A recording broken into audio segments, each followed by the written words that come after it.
Hi hello నమస్తే welcome to my channel. Big Boss season 9లో confirm elimination అయితే రమ్య మోక్ష అయిపోయిందని 99% అందరూ కన్ఫర్మ్ అయితే చేసేసారండి. ఎందుకంటే ఈ అమ్మాయి వచ్చినప్పుడు చాలా ఫైర్తో వచ్చింది, కానీ ఏంటో తెలియదు, కానీ ఇక హౌస్లో తను ఉందా లేదా అన్నట్టుగా అయిపోయింది. ఏదో 1-2 స్కిట్లో ఇమ్ముతో కలిసి చేసినప్పుడే కనిపించింది, కానీ ఇంకా ఎక్కడా ఎవ్వరికీ కనిపించకుండా కామ్గా ఒక జోన్లో తంటి గిరిగీసుకుని తను కూర్చున్నట్టుగా అయిపోయింది. ఈ బిగ్ బాస్ హౌస్ అంటేనే ప్రతి ఒక్కరు కంటెంట్ ఇవ్వడం, కనిపించడమే. అది గుడ్ ఆర్ బ్యాడ్ ఏదైనా మాట్లాడుతుండాలి, అన్నిట్లో ఇన్వాల్వ్ అవ్వాలి, గేమ్స్ ఆడాలి, ప్రతి ఒక్కటి చేయాలి.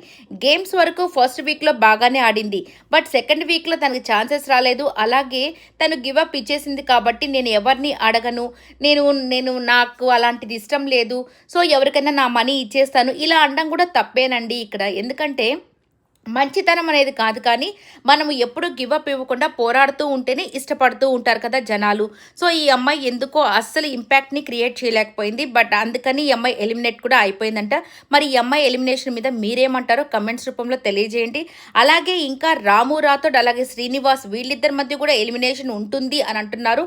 చూడాలి ఎంతవరకు ఎంతమందిని చేస్తారా అనేది. ఎందుకంటే ఆయిషా వెళ్ళిపోయింది కాబట్టి ఒక్క ఎలిమినేషనే ఉంటుందని అంటున్నారు. ఇక రీఎంట్రీ కోసం మాత్రం బాగా సిద్ధమైపోయారు జనాలు. ఇక నెక్స్ట్ వీక్ నామినేషన్స్ అంతే ఇంపాక్ట్ని క్రియేట్ చేస్తాయి, అలాగే హౌస్లోకి వాళ్ళు ఎంటర్ అవడం కూడా అంతే ఇంపాక్ట్ని క్రియేట్ చేస్తాయని నేనైతే అనుకుంటున్నాను. మరి మీరేమనుకుంటున్నారు? ఈ వీడియో నచ్చితే లైక్